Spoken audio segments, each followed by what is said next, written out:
I don't even know where to start. You know, but you were a little punk ass kid when you started. Well, I was 21, just turned 21 years old. I had my father was 82nd Airborne in North Carolina, where I lived most of my life, and then they took a sales job to the Midwest, where I wanted to follow them. I did my high school in the Midwest, in southern Wisconsin. I did 2 years working out in LA in 1977, 78. I worked for Sega Davis Jr. for 2 years, doing personal videotaping. I got tired of that because the Hollywood bubble burst for me and all that, all that bullshit. And I wound up coming back to Wisconsin.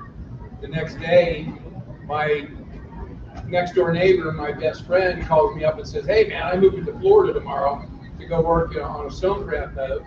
My sister and brother-in-law run the only fish house on the island. You want to go?" And I said, "Hell yeah!" Packed my Cobra up, and off we went. Wound up down on Chokoloskee Island in Everglades City, or two little islands connected by a causeway. Total population of 387 people.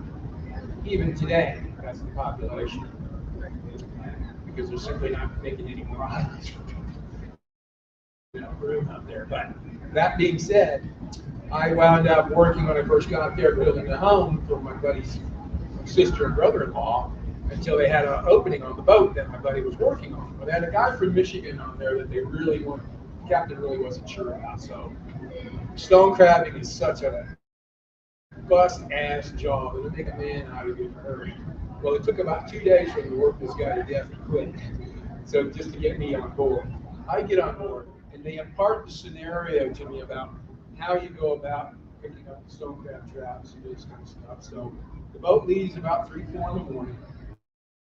Climb in the bunk and sleep. Okay, up and heads to the site where you're going to start pulling traps. So we had 6,000 stone crab traps. Just our boat. We pull 600 a day. So he said, you got to start early when the sun first comes up. I get on the boat, I climb in my bunk, and I fall asleep, and I wake up, and the boat's not moving, and the sun's up.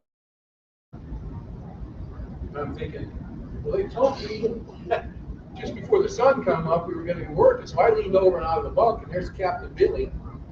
He's in his captain's chair with a big grin on his face, and he goes, "Timmy," he says, "we're not going to haul traps today, buddy. Tonight we're going to go off and unload a pot boat from Colombia." And I say, okay, and it was a bit of a tongue-in-cheek for my friend and him, because they knew I'd be cool with it, right? So that night we go offshore. We get 15 tons, 30,000 pounds of Colombian marijuana off this boat. Bring it into shore. Shore crew did whatever they were doing. At that time, I was ignorant to the whole process. Shore crew takes it from us.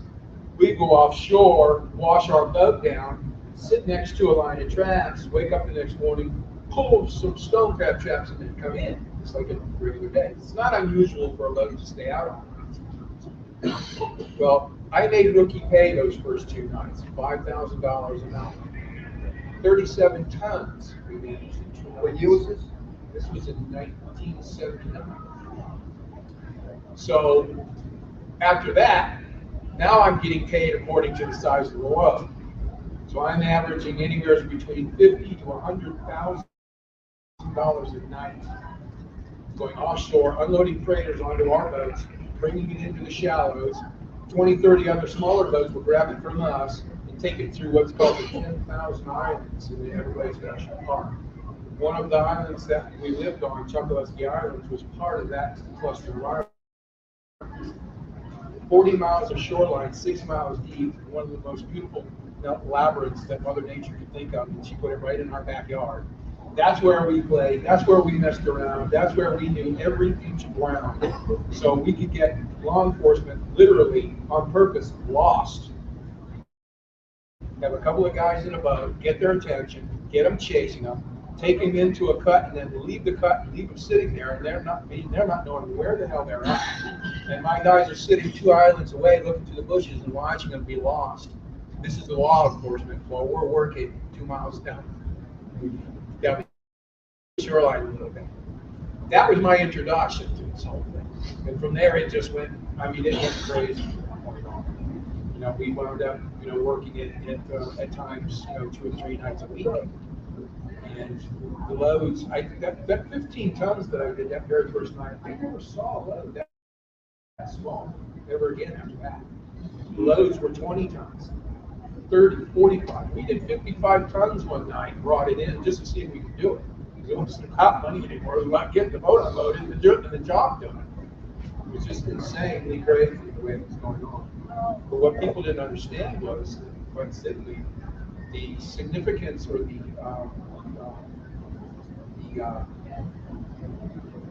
the way in which this was all done was done to and perfected over a number of years.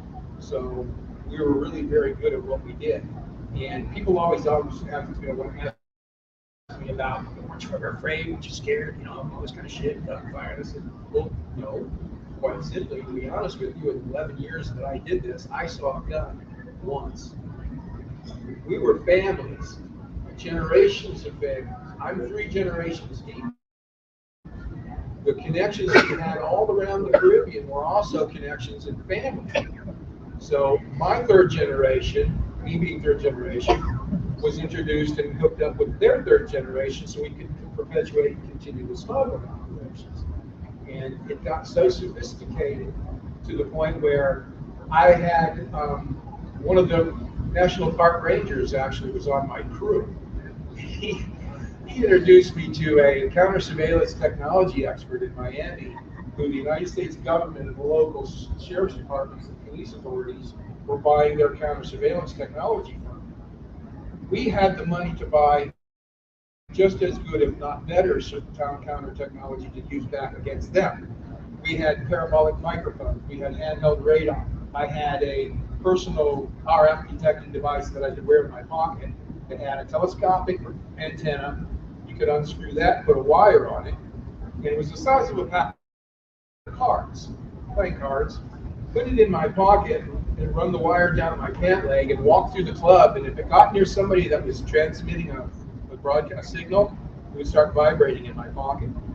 So I could literally walk around the club until this thing almost got me off. And I'd be standing next to the person who was recording. And we would talk because I knew he was recording. Somebody out in the parking lot was listening. So I would take that device, and when I got home, I could take that cord off, put the telescopic antenna back on, and sweep my house for electronics when I got home. It's not paranoia. It's just precaution, because I never was ever paranoid or scared about what it was we were doing, or me in particular, because being that the adults were in charge of the whole, what was going on, if there was no problem with them, we keyed off of them and their emotions and the way they acted. If they weren't worried about it, or they're, or uptight or anything like that, well, neither were we. We were just there to do a job. But all the years I was involved in this, I never realized or even had any intention of understanding the scope and magnitude of what it was we were doing. We worked, our crew. When I say crew, and over half of the town of 387 people involved in this and working this, it takes about an average of anywhere from 60 to 80 people, give or take, to make one job work. That means going offshore, meet the mothership, unload the load onto 2 or 3 of our crab boats, run 6 knots, because we're not barely moving, with a chase boat, we call it. This is a really go-fast boat that'll do about 70 miles an hour before you ask it gets to sea. And if it looks like on radar something's coming toward our boat, we just get on that chase boat and let him have it. Because Captain Billy didn't own it, his daddy did. So if we ever got stopped, he'd just get on the radio and call his daddy and say, the chick is up. His daddy get on the phone and call his local sheriff, C.W. Sanders, and say, hey, dude, I just went down to the dock, my boat's gone. Somebody stole my boat. We claim the boat's stolen, and he'll get it back because he's relieved of any responsibility of what that boat was involved in. And he get it back. That was just a couple of little tricks that, and we would bring that boat in. Little boats would take it, bring it in, and stuff it, like I said, into 5 or 6 or 7 houses that we take the furniture, literally take the furniture out, stack it floor to ceiling. And while we're loading these houses, a lot of times the people that are driving this stuff for us the next day would bring their van or car or truck or what have you out to where we're loading the house up. We would load that vehicle, and they would drive it back into town at like 1 or 2 in the morning, park it right in the front yard, right in the driveway, plain sight. And the next morning, we were using, I had up to 200, what's called 2-meter radios. and there was a 5-digit combination on the radio, so I could pick a channel that in those days was virtually unscannable. So pick a channel so everybody could freely talk. So everybody working on the job, from the bail handlers to the drivers to Miami to the spotters on the road, for the guys in Miami, everybody had a radio. Communication was key. So I was working offshore. And that's the hierarchy of the whole scheme of things. And the most paying of the jobs that everybody gets involved in. I'll go down to the line with you. Offshore, from the mothership to shoreline, 3-man on the boat, that crew is paid. I'm making $75,000 to $100,000, and my buddy's making $75,000 to $100,000. The captain's making $200,000. We're all making money because, quite simply, if we have 25 tons or close to 30 tons on our boat, that means 3 people are in charge of that entire load for the 4 hours it may take for us to get it to shore. That's our responsibility. So we're getting paid. And when we offload and the shore crew takes it, that's when the cars and trucks and houses get loaded. Now the next day, with the 2-meter radios, the cars and the trucks are all being sent at intervals to a specific plaza in Miami, in the west end of Miami off of Kendall, Chrome Avenue in Kendall. Pull into a plaza parking lot, get out of the vehicle, and we would have one of our crews standing next to the Cubans that actually owned the stuff. We never own it. We don't want to own it. We have the ability to go find it, buy it, and bring it to you. That's as far as we wanted to take it, because we were making stupid amounts of money that was almost we were unable to spend as it was. You know, who needs to sell this shit? So give it to these guys, and for $125 a pound, and I buy it for $10 a pound. And if they gave me $300,000, I could literally buy 30,000 pounds of Colombian red bud marijuana. And between the 8 to 14 days it takes to make that voyage from South America to South Florida, barring any unforeseen weather patterns, of course. Get that stuff into shore, unload it like I told you, send it to Miami, all for $175 a pound. Now, for 30,000 pounds, they sell it for $500 a pound. That's $15 million they just made off a $300,000 investment. Yes, ma'am. What year was this? This is the years from 1979 to 1980. This is the run that I was involved in. There's a lot of money back then. Oh, Jesus. Yeah, I mean, the average blue-collar wage in those days was $10,000 to $12,000. That was the minimum. Well, I'm 21 years old, and every other kid in town, you know, making $1 million a month. I mean, it was just, it's hard to absorb. It's hard to believe, no doubt about that. And I don't blame any of you in here for having any bit of skepticism, but I can guarantee you that St. Martin's Press, who published my book, Boundary Literary and Media, and ultra-literary literary agencies in Manhattan would not have allowed this book to get published if it were not the truth. It would have just been a book full of bullshit. Nobody would have had anything to do with it. But I have the validation from every branch of law enforcement under the United States Treasury, FBI, CIA, Secret Service, FDLE, which is Florida Department of Law Enforcement, Secret Service, CIA, DEA, Customs, and the South Florida Sheriff's Trident Task Force. I mean, how many people can you get involved in this? 250 of them showed up in Everglades City in 1983. Sealed the town off and decided they were going to start taking and effecting arrests. Well, in 1983, the older generation was still in place. We were kids still working with them. They had connections, and senators and congressmen and judges paid off. So 2 weeks before this first operation happened, they knew they were coming. So when all these police, all these cops showed up and shut down the town and put the roadblock up and went on the island, there was no control. Most of the people were gone. They got maybe a half a dozen people at the time, but it was a complete failure. So almost a year to the day in 1984, here they come again. So this time, their informants tell them, look, these people aren't giving up. They're going to come back. So you might as well just relent and just, let it happen. So at 2 in the morning on this day, parents are all sitting out on the front porch smoking cigarettes, waiting for the show to start. And here they come, 250 plus federal agents one more time, all over the island. And this time, along with them came more reporters to report on what was taking place than there were people actually taking place. Life magazine was one of the reporting entities at this time. They wound up publishing an article in June of 1984, and it was a centerfold picture, an overview of the 10,000 islands, and the top caption said, "Trouble in Everglades City." The subtitle said, and they messed up the population number, but it said quite simply, "A small southwest Florida town tarred with drug smuggling, and most of its 600 residents say, so what?" And it goes on for 18 pages to describe a small town of mostly women and children and young men because the entire male population is gone to prison. We were dubbed by the government as the most corrupt little town in North America at that time, because they had they had no idea the scope and the magnitude of which was going on. Even after that second operation, when they took the older generations and some of the guys that were actually putting the work together, I found myself in a position, a unique position at that time, to be the only one out of all the crews and all the bail handlers and anybody that was working in those days to meet the Cuban counterparts that the adults were dealing with. We never met these people. Nobody wanted to know. We didn't care about this shit. This was the adults' problem. Our job was to get the job done. And I get 3 or 4 paper bags full of cash sitting across my kitchen table at me every couple of weeks, for jobs that I had been done.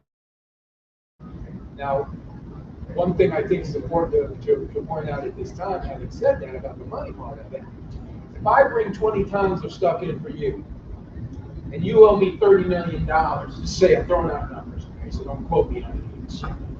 You owe me $30 million. I'll keep $30 million worth of your material. I'll send all the rest to Miami, because when I get paid, I have to get paid on that particular load. When it starts to sell, and they've accumulated enough money, if you got $10 million, give me the 10 million, I'll give you 10 million of your stuff back. Because if you lose it in Miami, I make one phone call, I'm selling this shit, my crew's getting paid. Because we didn't run the Caribbean and all that gauntlet to not get paid. We're risking our lives, actually, literally our asses out there for one. So what ultimately would take place is I would wait 2 to 3 weeks sometimes to get paid for this particular job. But I've got their stash, I'm covered. Where am I keeping this stash? At the mayor's house. He was part of my crew. He was the coolest young man, coolest guy in the world. And when his garage got full, we moved over to the court, to the what do they call the next guy? Congressman. One of the congressmen from South Florida. Was you working your way up? He had a house there. He was working his way up. We used his garage too, which was crazy, but that's just how, that part of the scenario took place. That's how it worked, a little bit of the mechanics.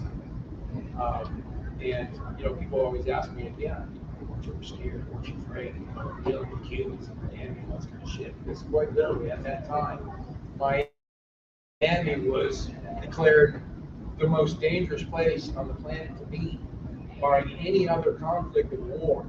Miami was the most dangerous place in the world to be at that time, simply because of one person, a woman by the name of Rosalba Blanco. She was considered and dubbed the godmother of cocaine. She is the one who actually gave Pablo Escobar his first smuggling routes into the United States. She created him. She turned him into the infamous killing, murdering son of a bitch that he was, because that's how she operated. She would kill people in Miami. If you owed her money, if you got shit and you owed her money and you didn't pay, she'd kill you. If you got cocaine from her and you paid her, she didn't like you, she'd kill you. It didn't matter. There was no trusting this woman. So, long story short, she wound up getting hurt. She was the precursor to Pablo Escobar becoming what he became. A lot of people have this misconception about him being the guy. Well, she handpicked him and Carlos Slater out of the gangs of Medellin, taught them how to gather the coca paste and create the cocaine hydrochloride, and he was to be their conduit to the United States. Well, that didn't work out too good because she wound up, messing up and going on and stuff like that. But how many of you in here have seen or even heard about the movie Blow? Any of you? Okay. Now, when you talk about George Young, who for nearly 7 years was one of my dearest friends, he there's a story in there about having taken his money to Panama. And if you remember the story, he and Carlos Slater took $30 million each to Panama to put in Panamanian bank. He made the comment, wow, I give you $30 million, can you give me this little book? He was all excited about it, so they take off, they do their thing. But what people who need to understand, if you don't know who Diego, his partner in the movie, was, that's Carlos Slater. They never used Carlos's real name because he was protection. So Diego in the Blow movie was Carlos Slater. Now Carlos Slater took over and bought an island named Norman's Cay, which was in the movie. Norman's Cay is actually an island in Bahamas that exists called Norman's Cay. And if you fly over that island even today, you can see the airplanes in the water that almost made it, and those that didn't quite make it all. And the ocean is dotted with clear crystal blue Bahamian waters. You can see all these planes on there. So that's how George Young decided, I'm out of the business. I don't want to mess with this anymore. So he goes back to Panama to reclaim his $30 million. And those of you who saw the movie understand that the banker said, sir, I wish you'd called before you got here because the Panamanian government appropriated your funds. Noriega took their money. 6 years prior to that happening, I'm working with my boss man in Colombia. I get a job for me that turns out it's Noriega who wants to buy 60,000 pounds of weed and make the money that everybody else was making. Long story short, I showed him how to load the boat, this and that.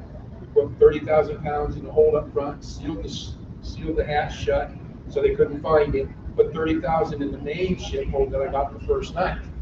I go out and get the first 30,000. I'm coming back into shore and I get a frantic call from the captain of this boat saying, I believe a military plane just flew over my boat. He said, send your chase boat back and get us. And I totally got screwed. That's my boat. That's my security. That's my getaway. How the hell do I know that they don't know I'm out here? So that's the game we're playing, dude. This is your part of the game. Well, as it turns out, we get the load in shore, and as I'm sending it to Miami the next day, I hear from my buddies that Coast Guard cutter left the boat and boarded it. They hadn't yet had time to clean up all the residue from the first 30,000 that was in there. So they confiscated the vessel and arrested the crew and towed it into Tampa. It sat in Tampa Bay as evidence for 5 months. Because of it being a Panamanian registered vessel, they had no claim on the vessel. They couldn't hold on to it because when the captain was being boarded, he was on what we call a single sideband radio. This is like what ham radio operators use. I can talk to my boat from South Florida on the coast of Colombia like he's sitting next door. So he calls back to Panama and says, hey, jigs up, we're getting loaded, we're going to bust it this time, and shit like that. Well, they called the maritime authorities in Panama and record the boat as being hijacked at sea. So now that boat owner, whoever is responsible for it, is relieved of responsibility, just like the other vehicles I was telling you about.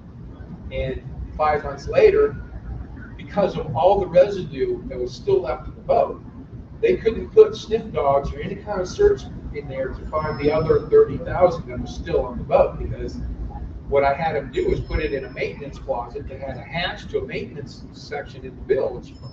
And the closet wasn't any bigger than probably about a 6 by 9, and it had a floor hatch.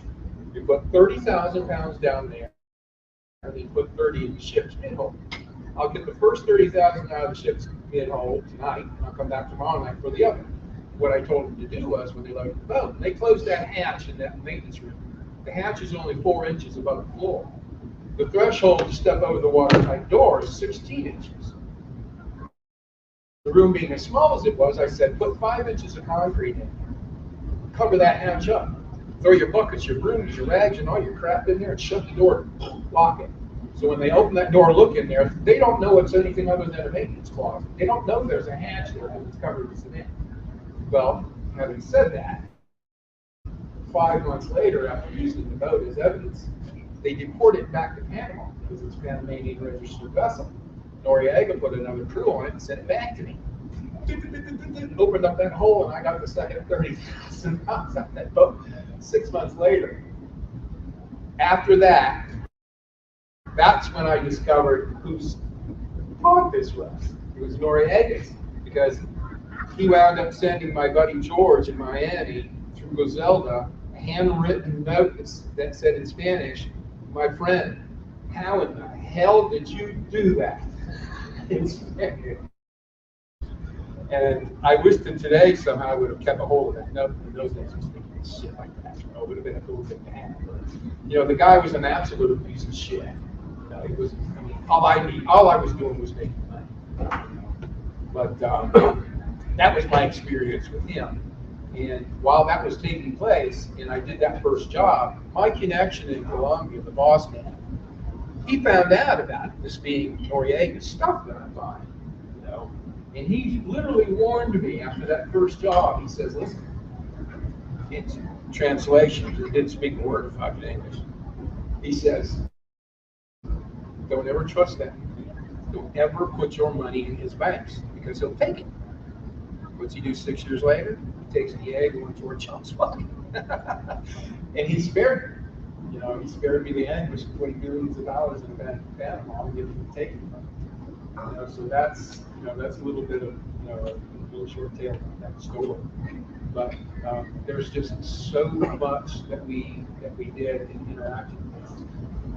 I had seen it come in so many different ways, on so many different types of vessels, packaged in the most ungodly ways, only simply because we were moving so much marijuana out of northern Colombia that it quite literally millions of pounds of marijuana out of South America, that they were compressing it and shipping it to us in plastic wrapped in duct tape, stuffed in a coffee burlap bag and stitched shut on the end, better known as brickweed.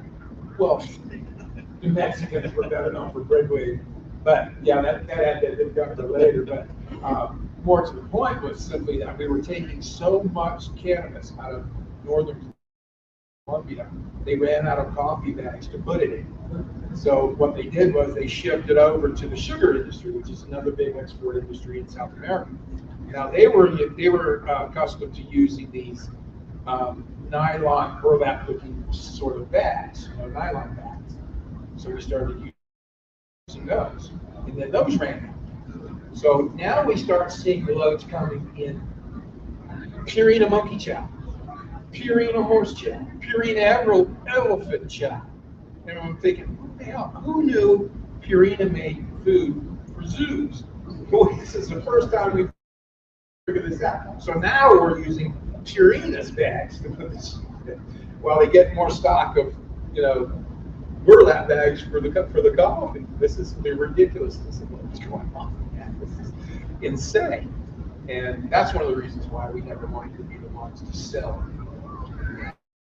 our bags. Now we had a whole town, and I can't even tell you how for 40 years nobody even spoke about it, because we were taught as kids we're working at night, we're unloading loads, we're moving, you know, tons and tons and tons of weed.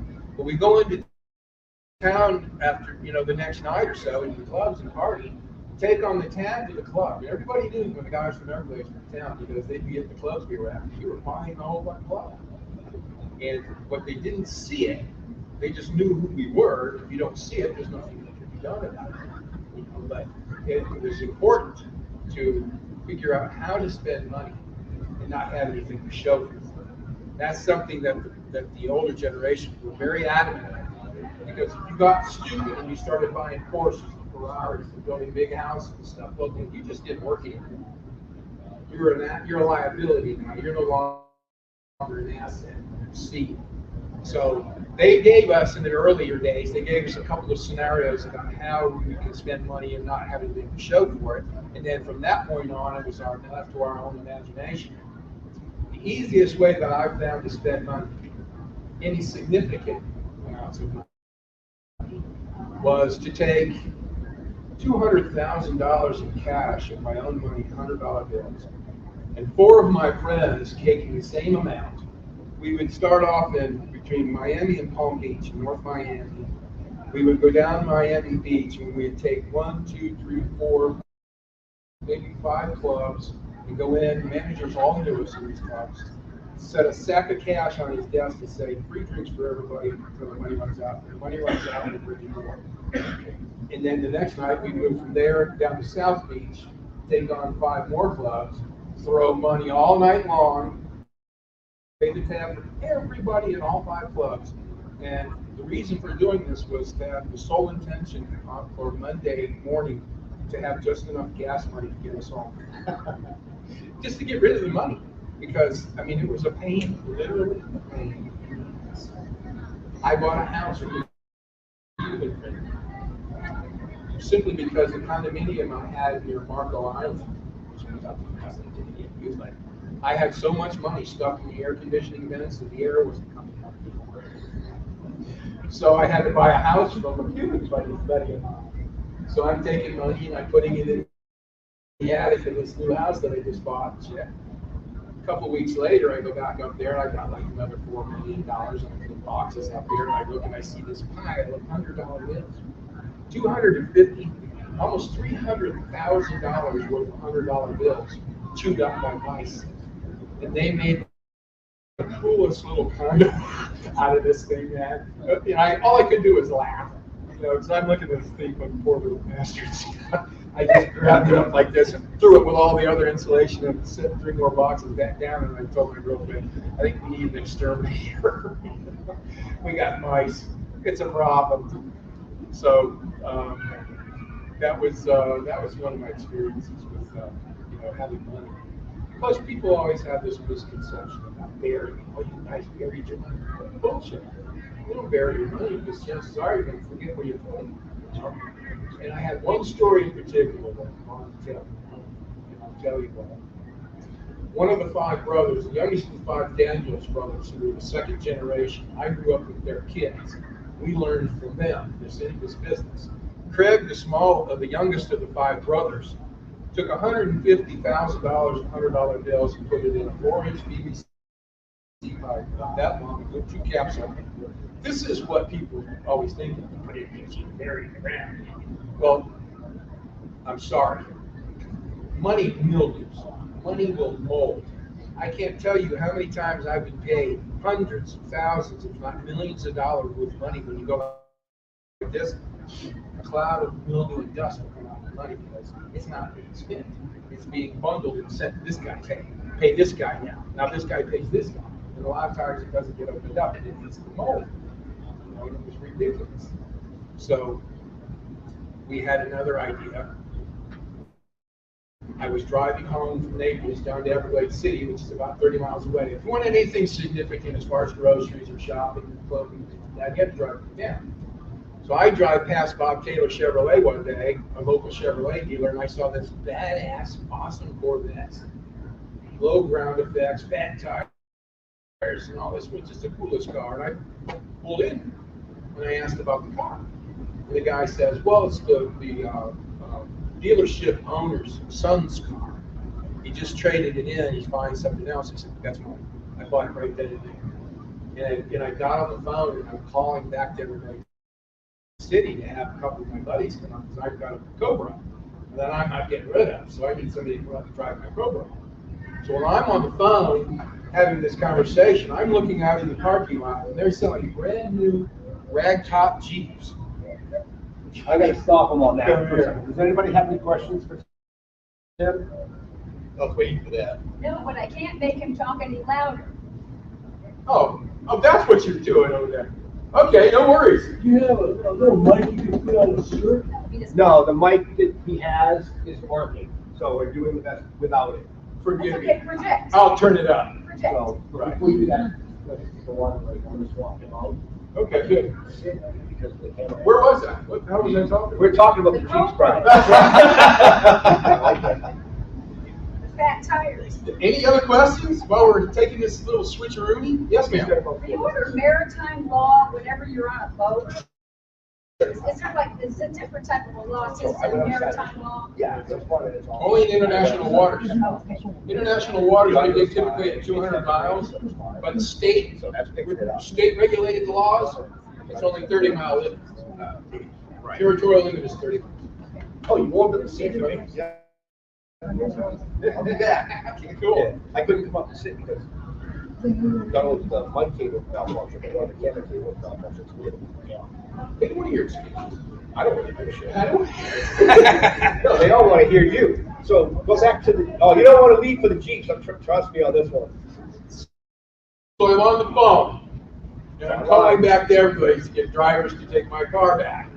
And I see these row of Jeeps, $89.95 for a Jeep, brand new, ragtop Jeep. And if you spend anything over $10,000, you're required to fill out what's called a CTR, a cash transaction receipt. So everybody that I ever bought cars or trucks or boats or anything with me knew me and understood that. If I buy a boat, I'll give you $100,000 cash for an $89,000 boat, and you'll deposit $9,900 every day until the boat's paid for. So I'm under the 10 grand limit. Okay. So I see these Jeeps. I told the guy I was talking to the phone, get Teddy, Willie, Johnny, Jimmy, Freddie, get them up there, man. They got Jeeps. Let's go have a fucking ball. 7 guys showed up. 6 guys showed up. We bought 7 Jeeps. We took them all out about 10 miles from the dealership out into a place called Bad Luck Prairie, which is a palmetto field and sand and pine trees and shit. We had one of the most badass demolition derbies you've ever seen in your life, man. We wrecked the shit out of these Jeeps. We see a guy going past like this, and follow him and try to cut him off and smash in the side of him. So we're out there having a ball, we're laughing, giggling, carrying on, smoking. Me and my girlfriend Lori, who's a bartender, blonde dingbat kind of a bartender, she sees the roll bar in the Jeep. And she thinks, oh, roll bar, so you can roll it, right? So she starts screaming, she's holding on, roll it, roll it, roll it. And we're like, 40 minutes, I'm listening to this shit. She's screaming all of a sudden, this I just screw it. Woo, like that. I don't know how many times this thing rolled over, but it landed on its top, and I'm hanging in there upside down. She's upside down, screaming and crying. I'm spitting out sand, getting sand out from under my eyelids, and she's screaming, why the hell did you do that? I said, Jesus Christ, for 40 minutes, she told me to do it. So that ended that Jeep. So we wound up crashing all the rest of them, beat the shit out of them. We had one left over in good enough shape to get us back into town. We all piled into that thing, so we get into the dealership parking lot with this Jeep. We pull it into an empty stall, just get out, grab our cars and go, let them have the Jeep back. But that was just one example of the kind of fun that you can have when you do crazy shit like that as kids. Anything we can think of, we can do it. But that's the biggest, I mean, that was the most fun. I'm on my way into town with a buddy of mine in a pickup truck. We're headed to the club where my girlfriend's bartending. And I said, Jesus Christ, there's no way I'm showing up in this truck. You pull in here. I pulled into that Nissan dealership. And the same family owned all the Nissans in Southwest Florida. They owned the Moss Marine boat center where I bought my $110,000 Scorpion Chris-Craft, and they own the gambling boats offshore. So I could go in and buy a truck or a car or whatever and give Greg, one of his brothers, just the cash, and he knew what to do with it. He knew how to deposit it. And I told my buddy, pick out a truck. Which one do you want? You know, it doesn't matter. Pick it out. Picked it out, Greg handed in the keys, no paperwork, no nothing. We drove to the club and showed up in a brand new truck. Not that piece of shit he took me. But that's just how the kind of guy I was. I mean, I didn't do that out of vanity or you know, for showing up at the club in a piece of junk sake. Really, that's more of an excuse than it is anything else. It was more the fun I was having buying this guy a truck who had no idea what he was getting into, you know, and all of a sudden he's got a brand new truck, you know, just because he went to the bar with him. They paid me to be his friend. Yeah. So, what do you got, man? Anything you wanna? No, I've heard the story, and Particular? well, let's jump ahead. There's a lot. You've left a lot of in the book. There's a lot more. Oh, yeah. He's kind of skirting around what's in the book, so the book's really First important. trip to Florida. Yeah. You know, I got my connections. When I inherited my connections, I got the boss in Colombia. He's the one that I built most of the material for, millions of pounds of Colombian red. And he was in charge of the region between Cartagena and Santa Marta, which included the Barranquilla Peninsula and Barranquilla City. All the growers in that area worked for him. And what it amounts to, quite simply, is different growers grow different ways. So you're getting all different kinds of stuff. So I wound up, my first job, when I met Carlito and Lee, they were testing my ability. My test was to go down to Colombia myself, buy the load myself, test it, make sure it's sample it, make sure it's good enough for them to purchase it, and then come home. Well, my first trip down there, I took Carlito and Leo, my two Cuban partners, and I spent just under $1 million and bought a used corporate Learjet. We kept it at a private airstrip and hired a pilot to fly it for us. I could fly to Colombia in 5.5 hours.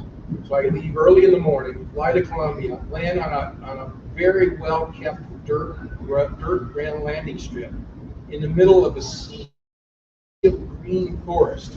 And you see this little white patch way out there in the distance, and that's where the jets come land. So we land on there. I take my buddy Ruben with me to translate. We don't meet the boss the first day. We stay in the house out back. We watch Scarface. We're doing out of a bowl of cocaine. We go to have dinner. We're sitting in the grand room, in his living room, and he doesn't, you know, we didn't interact or anything like that. We just had dinner and went back. So the next morning we got up. That's when he came in to actually meet us. He walks through the door. The guy isn't more than maybe 5 feet, 8 inches tall. And he's got on army fatigues. He's got a belted sidearm, combat boots, and a t-shirt. When he comes walking through the door, the front of the t-shirt has got a smiley face on it. And it says, in Spanish, "Have a nice day." He walks past us to get a glass of tea, and on the back of the shirt is the same smiley face with a smoking bullet hole in his head, and it said, "Or else," underneath it. So right away, this gave me a glimpse into this guy's sense of humor, you know, so I knew kind of what I was up against. So we talked for a little bit, and then he said, "No, screw this. Let's go see what you're here to see." So on the way out the front door, I'm driving. He goes. He grabs his AK-47. His partner grabs an AK. My translator grabs an AK, and I grabbed it just for the hell of it. And I threw it in the back of the truck and never touched it after that because, you know, they were doing this with me. 10 minutes later, after a drive through the jungle, his partner opens up the front door, and immediately I get smacked in the face with this smell that I wish that somebody would make a cologne out of, because I'd be the best customer. The smell of marijuana and burlap smacked me right in the face. When I get out and I'm moving through these leathery, big, giant leaves, and I come across what looks like an Incan ruin, and it's a stack of pot bales that's almost 10, 12 feet high, 25 feet wide, 50 or so feet down through the jungle. And there's one here, there's one here, there's another one here. You walk about a half an acre over, and there's 3 more. And I'm picking it out. I'm going, there's guys walking the pile, and they kick a bale down.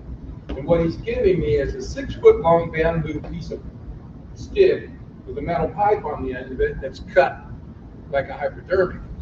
So I can stick these bales, pull out a sample, and use the boss's pipe to check and see what it is. And if I liked it, kick all the ones of these you got, kick them down, kick them off the pile. I'd spray my mark on them, they would white.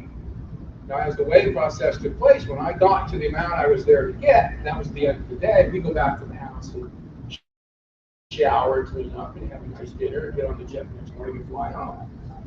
So all that takes place. Before dinner, we're sitting in this room again. The boss is in his big comfortable chair, he's got a cocktail like this, and we're translating back and forth from my interpreter to him. And what happened was his wife and children had gone to stay with their in-laws because they weren't ever allowed to be on the compound when he had visitors, buyers or whatever like that. He didn't want his family involved in it. So we're sitting there having this conversation, and out of the blue, comes this guy into the room. And there's women, there's guys that I saw the day we were met, weighing the stuff, and the house is full. We're having a full-on blown party, and more women in the house than there were anything else. And this guy walks into the room. He goes to the boss, and he goes like this, "Look here," and I'm watching. And I see his face go ashen like this. And he sets his drink down, he gets up, he walks out and around, and he's headed down the hallway to the kitchen. So I set my drink down, and I follow him. And he starts picking up the pace. The further he gets down the bike, gets to the kitchen, now he's almost at a run. He runs to the back door, out on the veranda, down the steps, and across the back lawn. In the compound, lights are facing in from the jungle. So the backyard's lit up and the jungle's dark. He runs out in there and he goes about 10 or 15 feet into the jungle and squats down. I ran past him and dove like a swimmer off the starting blocks into the bushes and got down waiting for all hell to break loose because I don't know what's going on. The boss just ran out of the house. So I'm sitting there what seemed like forever. Couldn't have been more than a couple of minutes, and I hear this Spanish guy yelling out the back door, like this. And this guy's laughing, the boss. He stands up, and I can see his black silhouette. He's doing this stuff. He's walking through the back lawn, and he's going back up into the house. And I'm like, now I'm pissed. And I'm thinking, what the hell is going on? I'm taking his shit off me with this and sweating through my shirt. And I get back into the house. He's already in his chair. He's got a new fresh cocktail and ice. And I walk in and I sit down and he gets this smirk on his face laughing. He gets in Spanish to the translator. The translator asks me, he says, "Where in the hell did you think you were going?" And I just looked at the guy and I said, "Hey, when the boss man gets up and runs out of his own goddamn house, my ass is following him. I'm out of here, man." And come to find out that he had a switchback to get up to his house on the side of the mountain. Well, the house was inherited by his father. And the house was designed by it was designed in the fashion of an Indian prince from India who built false stairways, false entries, and false hallways, and false doorways to confuse anybody that might have come into the house. A lot of the doorways would take you through a doorway and put you outside, which wouldn't let you back in. It was to confuse anybody if they decided to come into the house to take this guy out. Only the family knew the correct way to go through the house. So it was like a maze. It was a perfect, ingenious way to do this. So I said, if the boss is running, man, I'm running too. So they break out into a belly laugh. And I said, screw this. I said, prove it, dude. So we had our dinner and we got on the jet. I went out of there the next morning and I sent a boat back, to get the load and stuff. And that was my first experience with the boss in Colombia. It turned out being a cool guy, after all. And people talk about, these cartels. And he was the head of his own, I guess you could call it a cartel, because he was in control of the whole northern jungle of Colombia. But my connection between him and any other cartel in South America, whether it be Medellin or Cali, the guy I worked with was first cousins to the Oela brothers, who were in the Cali cartel. But I never got involved with them. They became Cali cartel after they left Medellin and Pablo Escobar when he started shooting airliners out of the sky to kill congressmen. And they weren't even on the damn plane. So these guys said, screw this, and went and became the Cali cartel. I wound up working with their cousin. That's how I'm intimate with this story.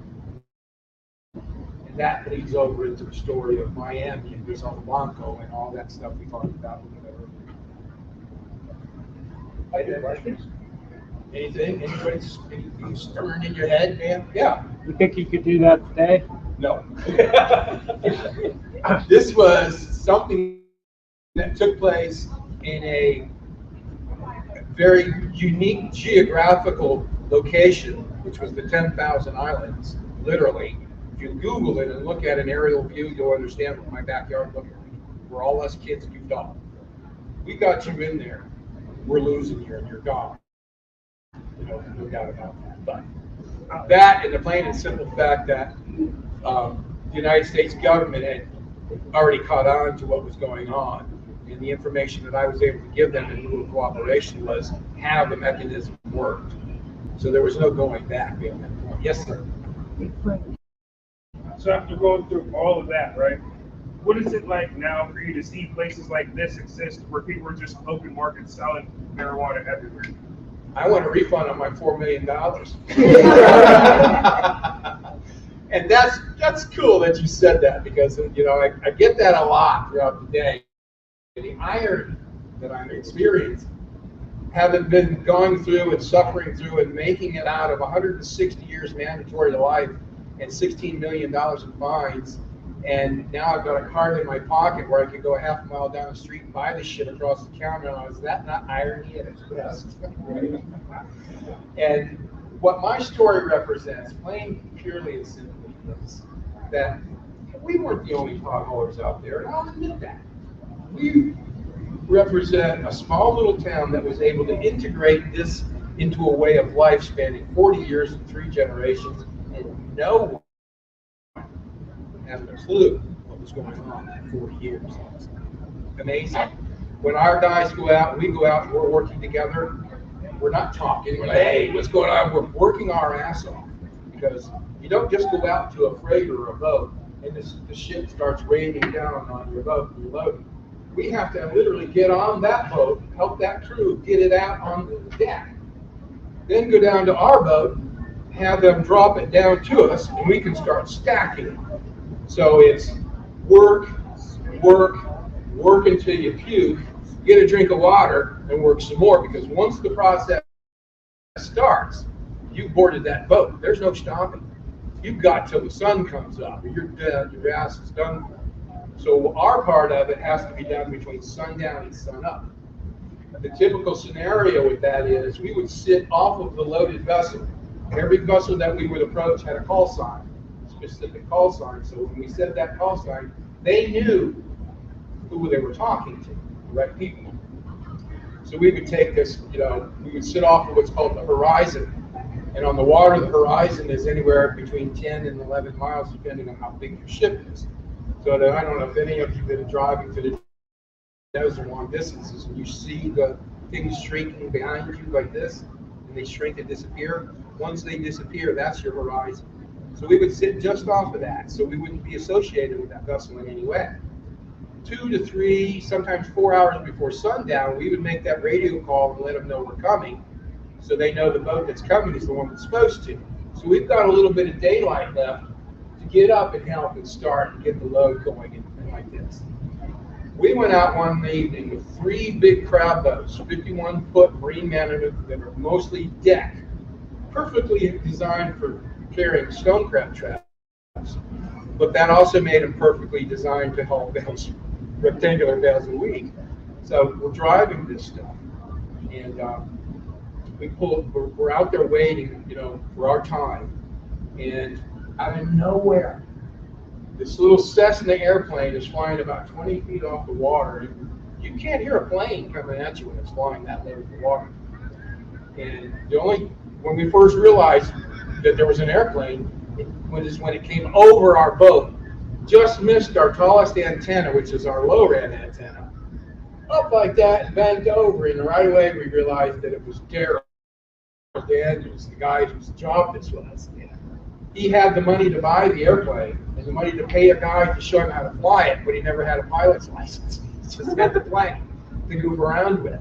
So he flies around and throws a milk carton out the window, and it drips down into the water. We go to pick it up, and it says, there's another job at these coordinates. We need one of your boats to go over here and take care of this one, and 2 other 2 go on with the original job. 60,000 pounds is what it was supposed to be. we figured we could take on 450 plus or so bales. That would be our share of it. So we pull up to this freighter.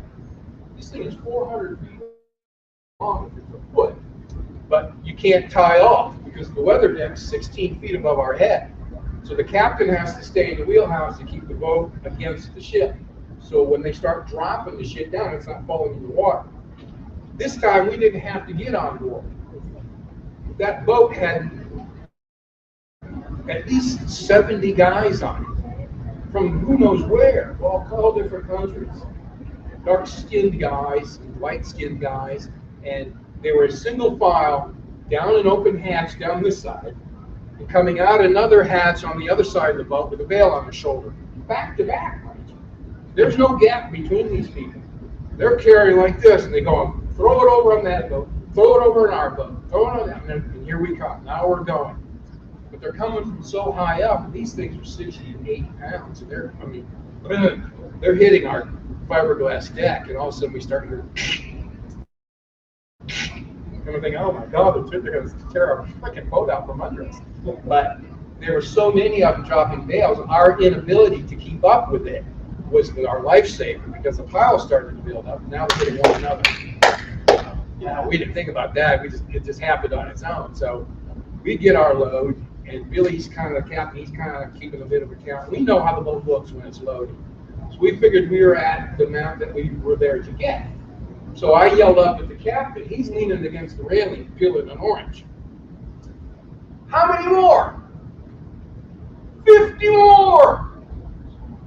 So we're counting. We get to 50, 60, another 100 more. Wait, and all three of us in unison. How many goddamn more? And this guy's got like a Dutch accent or some shit like that. And he says, 50 more! And we're all thinking, I think 50 is the only number this guy knows. Because, this stuff is still coming. So what wound up happening was, the boat was getting so full, so loaded, that if we had stayed there any longer, they would have literally sunk us. Because our scuppers, are you aware what scupper holes are? On the deck of a boat, when the water washes over, it can go out the holes in the back and drain the deck. Those are scuppers. The boat gets lowered down to the water line low enough, and the scuppers go into water, your boat's sinking. We literally had to take a life vest, cut the guts out of it, and plug the scuppers, or we were going to sink. At that same time, Captain Billy and the other Captain Blackass were pulling away from this boat. They're still doing this stuff. And as far as I can see with my binoculars, as the sun was going down, I'm watching for about 10 miles or so, they're still throwing bales off the boat. There had been 100,000 pounds on this boat. And that wasn't not untypical for whoever's load these were to just load the boat, they'll get it all. Don't worry about it, they'll get it. But they don't understand, we can only take so much. So when the third boat wouldn't even have helped. So it didn't matter. And we pulled off there, and that's just how it happened. And those scenarios are quite common that way. But let me just end here a little bit by telling you how I got this moniker, Saltwater Cowboy. This is the prelude in my book, first story in the book. What winds up happening is we go out on our normal trip out to meet a boat, to unload the damn thing, and we make our call, and we approach the boat, and we get about a mile away, and Captain Billy goes like this to me, and he says, dude, you're not going to believe what you're about to see. So my wheels turning. What the hell is he talking about? Is this the Gulf of Mexico? Yeah, this is the Gulf of Mexico. And I get the binoculars and I'm looking, and it's a cattle vessel. This guy's business was buying cattle in South America, shipping them to New Orleans and selling them on the hook by the pound in New Orleans. That was their job. So the main weather deck was where the cattle were, corralled in. The top was underneath the deck.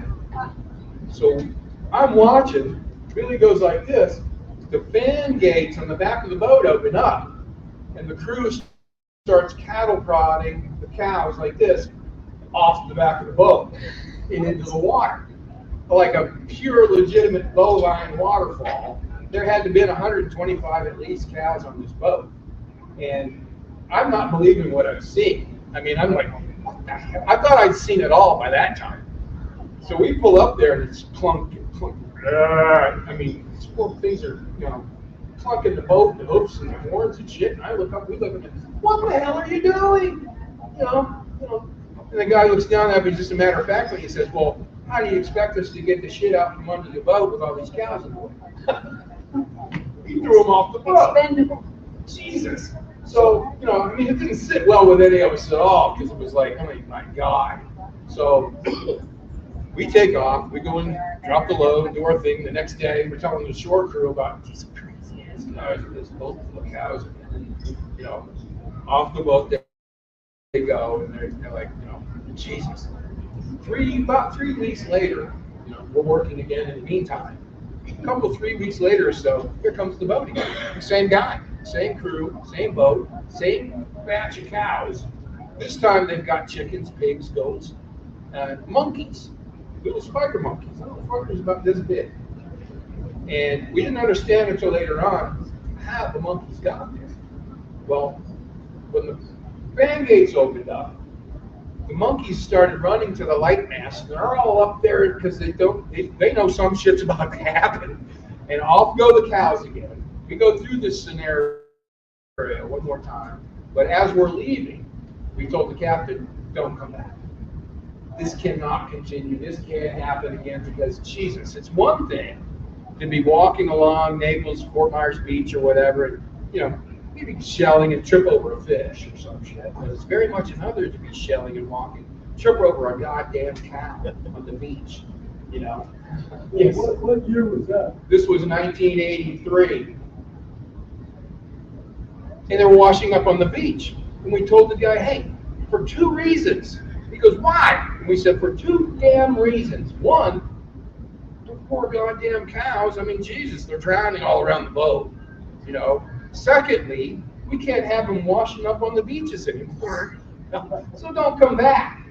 So we never saw these guys again. So we take the load in, and we tell the crew, the shore crew again about these crazy guys with the cows. And then came the, you guys are cowboys. And then it turned into saltwater cowboys, and that stuck right after that. I was one of the first original 3 saltwater cowboys.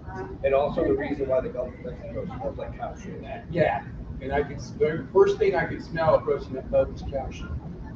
Yeah, cow shit. All the way out here, I could smell it with the cow. Tim's got about 5 more minutes before we have to let him go back to the table. Does anybody have? Throw something at me, What man. happened to the little town where there were less than 400 people?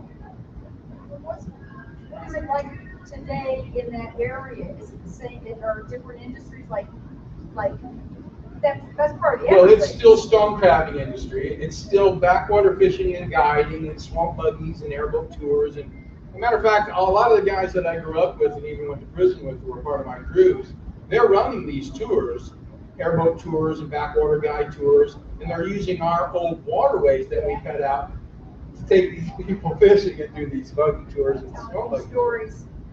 Stories. So the town is really still thriving, but something came to mind I want to tell you real quickly to all of you guys is that it has to do with the scenario by which I keep your stash in lieu of payment and give you your stash. Well, I'm keeping the money that I'm stashing in the mayor's garage and the congressman's garage, and I told you all that. Well, the current mayor today, for the last 8 years, his name is Howie Grimm. Howie was 2 bunks down from me in Tallahassee Federal Prison. He was part of our crew. So he's been now for the last 8 years the mayor of Everglades City. Sounds like a fun place to live. Yeah, and it was. And, there was nothing, as far as we were concerned, dangerous about it. We all had our own opinions and thoughts about cannabis at that time. I mean, it wasn't like we were. I think the most likable thing about it, particularly with law enforcement, is the simple fact that, we never carried guns. We weren't shooting people. John Deasy, U.S. Customs, who now is one of my dearest friends, chased me for 6 years. And now 37 years later, he's one of my dear. I work out with him every morning. Well, that's because you kept getting away. He wants to find out how. Yeah, at LA Fitness, he's one of my dearest friends, and he's 3 tours in Nam. He was a colonel in Army Ranger Special Forces. Probably kill you with his pinky finger. Just a badass guy, man. But just the nicest, kindest, likable guy. I met him in the gym working out. I hear him talking to a friend of mine about United States Customs, the 1980s, and Marco Island, and this and that. I went, I wasn't trying to hear him, eavesdrop, but I heard all that. I went, I got a history with, customs in those days. He says, yeah, I do too. He said, I saved a newspaper. My front picture was on the front page of one of those newspapers. And I left the conversation like that. So I'm driving home from the gym and I'm thinking about my newspaper. The only thing that I kept after all these years in this yellowy newspaper was that day I got arrested. And I went, and I'm thinking to myself, no freaking way. I get to the house, I open up my newspaper, there's John on the front page with one of my crewmen escorting him to the Fort Myers Federal Building. And now 37 years later, he and I are the dearest friends working out every morning. He wanted to put me away with a lie. But he admits, just like all the other agents that are involved in my case that are my friends now, CIA, Secret Service, FBI, these kind of guys, they all step forward now and talk with me. They join in with me on documentaries, and they help validate the stories that I tell. And it's incredible to see, and it's even more incredible to hear what comes out of their mouth, like all the billions of dollars that was spent on war on drugs. For what? It didn't accomplish a damn thing. They didn't fix anything until they changed the sentencing. That was their way. That was their way of buying the Jeeps. Yeah. They had to spend the money somehow. It didn't come to an end until they decided that the approach that they were taking as far as arresting and trying to arrest and surveillance and all this kind of stuff wasn't working. They changed in 1987, September 1st, the federal sentencing guidelines across the United States switched to mandatory minimum sentencing. So now if you're caught with what we were doing, you have one indictment, has 4 counts.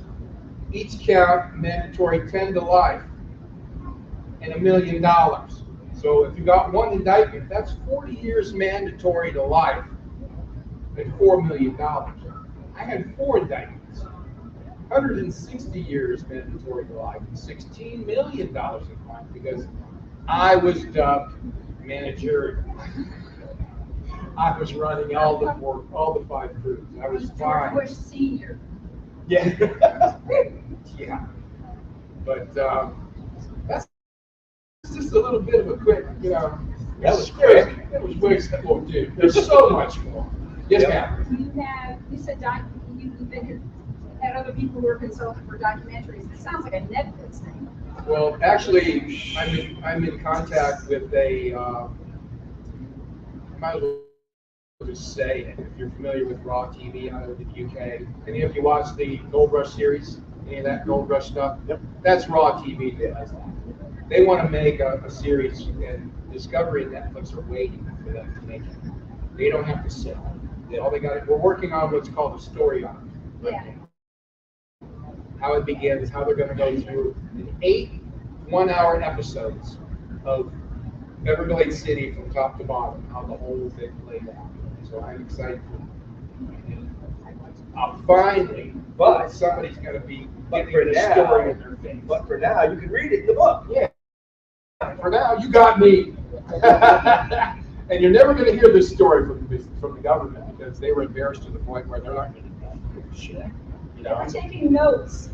Yeah. Money laundering. Well, you know what? Money laundering wasn't illegal until September 1986. Oh, yeah. So you could launder money, but you still had to somewhat, figure out where your money was coming from. But laundering it, taking it offshore and whatnot, was not illegal until 86. But in our case, we're making so much money that the laundering that I could do was only, like I said, I'd take people to my house in the Bahamas or, just spend and try to get rid of it. 25.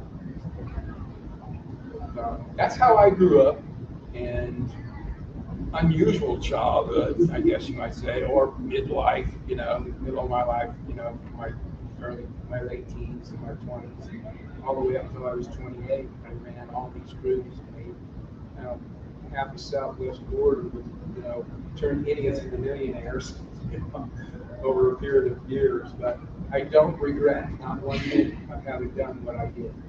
And I know the outcome would be what it is. I would have tried to do more. But it wasn't about the money after all. It was about just doing the work, because the message I want to impart, and the reason why I'm here at these cannabis festivals and conventions and whatnot, is because I want to point my attention toward those who have not yet made the choice of whether to try cannabis or not try. I want you to go into it with a comfortable notion that there is a non-violent way that it could be done. You don't have to consider cartels. You don't have to think about what's taking place on the Mexican border, because they just ruined it. When they took it out of our hands in Southwest Florida, at the time we were making our runs, the second biggest export out of Florida was cannabis, next to orange juice. That's how much shit was coming into Florida. Well, when this Operation Peacemaker took over, and they took me out of the picture and all my crews kind of fell apart, that literally ended Caribbean marijuana from coming into the United States. That was the late 80s, early 90s, and now comes the brick weed from Mexico. Mexican cartels, Sinaloa, they've been around forever. There's nothing new about these guys. They didn't want the Caribbean marijuana. They didn't want the Colombian marijuana. They want to sell their own. So that market inadvertently went to North Africa and into Europe. They bought the cocaine from the Colombians because they couldn't grow the coca plant. But they could grow the opium poppy so they could make the heroin. So they had the heroin in the pot, but they were now the conduit for cocaine coming from South America. No longer was it Miami and South Florida. That was the paradigm shift and how it all took place. That was when you began to see the Emerald Triangle in Northern California, Mendocino counties, Trinity County. Let's see the chest tats. Pardon me. Let's see the chest tats. My chest tats? That's how he ends the show. Weed forever. I've got a indica and a sativa, and it stretches the length of my body. Hey, we're still live. When I did this side and this sleeve, I created the pattern. I took a picture of myself and I drew it on this piece of paper and I took it to the tattoo guy and said, this is what I wanted to look like. I didn't want the traditional tribal ink because that's like, I mean, come on, man. Yeah. I might as well have a tattoo of a piece of barbed wire. I'm stupid shit. So 64 different pieces. But what I like to point out to a lot of people when they look at me and they see my tattoos, cool. They're not noticing is the difference between the tattoos from one side to the other. The difference on this arm is from here to here. This is my pirate stick. This is my nickname, and this is how I ended this arm. But if you notice here and here, it's identical. It's just shaded backwards. This is shaded inside. This is shaded outside. So when I do this and put my legs together, inside, outside, it's all identical. Because I thought it was such a cool thing I did to this side. Why would I do anything different to this side? So I just reversed it. It was all on. So that's how I got what I got. So listen, there you go. I appreciate you, all of you that stuck around and stayed. I wish I had a little more time. They're still awake too. That's Yeah. You know what? But I'm here again through tomorrow, and I'm the first booth right around here out the corner. There are copies of my book there that I'd be very happy to personalize and sign for you if you wish to have a copy. The book itself has been so well received that I'm in my second print now. The hardcover first editions sold out at 287,000 copies. in 28 countries. My second edition came out 4 months later in paperback, and it's sold in 32 countries now. I've sold over 300, almost 340,000 copies in 32 countries. That's how popular the read is. And because it's just a bunch of kids that learn how to do this crazy shit, never picked up a gun and never fired a shot at anybody. And I'll end this by saying my best buddy, one of my dearest friends, John DC, the customs agent that I told you all about, told me that, he says, you know what, Timmy? He says, I was in, getting shot at for a couple of years. And then I came and I went to the academy for U.S. Customs and Border Protection. They put me on a horse in freaking Arizona for about a year, where he met his wife. And then they put him to work as an interdiction specialist up in Miami between the Windward Islands and the Bahamas. Then he took a job in the west coast of Florida, and that's when they first run into me. And he said, you know what, Timmy? He said, through all those years, Vietnam, the border, the Caribbean, the Bahamas and stuff, when I got here to Southwest Florida, it was like I was on vacation. And I said, really, John, why is that? And he said, quite simply, because nobody was shooting at me anymore. And that's the truth of it, right? Non-violent way of hauling and doing this industry is totally possible. We proved it. My book tells you exactly how it was done, how the pay was, how we got paid, where I went to the Caribbean. Some of the craziest stories about those that I've met that have, I haven't even scratched the surface with you guys yet. So I would encourage you, and I guarantee you not be disappointed. Grab the book and have a read of it, because I wrote it for the average everyday guy. I didn't use the American or the English style of writing. I used what's called the Chicago style manual of style, which allowed me to write the book and tell the book more my verbiage and the way I tell the story, and still be in the bounds of being numerically correct. So it's a quick read, it's an easy read. There's not like 10 $5 words strung together, any of that crap. It's for the average everyday guy to read. And now that you've heard my voice, when you read the book, You won't get an idea. you'll hear me coming off the pages right at you, because I wrote every single word that you read. It's just for sheer pleasure and a blast to write it. I had so much fun. It came right from here and went right on the pages. But once again, thank you everybody for sticking around.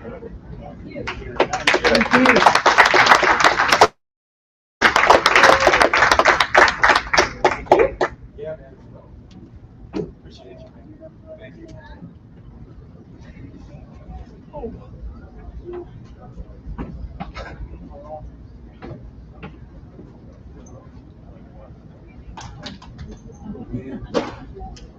Yeah. It's always a blast. I love that shit. No, I know that. Yeah, shut it down. Yeah, go ahead. Yeah, he was going to talk.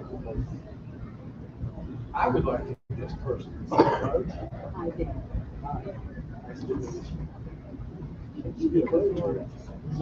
So sort of